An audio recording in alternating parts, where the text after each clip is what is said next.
ಇನ್ನು ಕೇಂದ್ರ ಸರ್ಕಾರ ಶೀಘ್ರವೇ ಬರ ಪರಿಹಾರವನ್ನ ಬಿಡುಗಡೆ ಮಾಡಬೇಕು ಅಂತೇಳಿ ಸುರ್ಜೇವಾಲಾ ಅವರು ಒತ್ತಾಯಿಸಿದ್ದಾರೆ. ಮೊನ್ನೆ ತಾನೇ ಮುಖ್ಯಮಂತ್ರಿಗಳು ನಮ್ಮ ಕಂದಾಯ ಸಚಿವರುಗಳ ಜೊತೆಗೆ ಹೋಗಿ ಪ್ರಧಾನಿ ಜೊತೆ ಕೂತು ಬರ ಪರಿಹಾರದ ವಿಚಾರವಾಗೆಲ್ಲ ಮಾತಾಡ್ಕೊಂಡು ಬಂದಿದ್ದಾರೆ. ಆದರೆ ರಾಜ್ಯದಲ್ಲಿರುವಂತಹ ಬಿಜೆಪಿಯ ಸಂಸದರುಗಳು ಅನುದಾನವನ್ನ ಬಿಡುಗಡೆ ಮಾಡಿ ಅಂತ ಒತ್ತಾಯಿಸ್ತಾ ಇಲ್ಲ.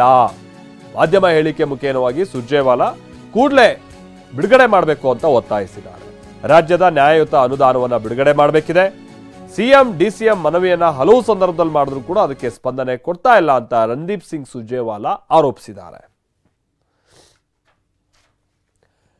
ಸೊ ಒಂದ್ ಕಡೆ ಈ ಲೋಕಸಭಾ ಚುನಾವಣೆ ಹತ್ರ ಆಗ್ತಾ ಇರುವಂತಹ ಸಂದರ್ಭದಲ್ಲಿ ಈಗ ಒಂದ್ ಕಡೆ GST ಪಾಲು ಸರಿಯಾಗಿ ಕೊಟ್ಟಿಲ್ಲ ಅನ್ನುವಂಥದ್ದನ್ನ ನಷ್ಟ ಭರಿಸ್ತಾ ಇಲ್ಲ ಅನ್ನುವಂಥದ್ದೊಂದು ಆರೋಪ ಇತ್ತು. ಅದನ್ನ ಮೀರಿ ಈಗ ಈ ಬರ ಪರಿಹಾರದ ವಿಚಾರಕ್ಕೆ ಸಂಬಂಧಪಟ್ಟ ಹಾಗೆಯೇ ಕೇಂದ್ರದ ಕಡೆಗೆ ಬೊಟ್ಟು ಮಾಡೋದಕ್ಕೆ ಶುರು ಮಾಡ್ತಾ ಇದೆ ಕಾಂಗ್ರೆಸ್.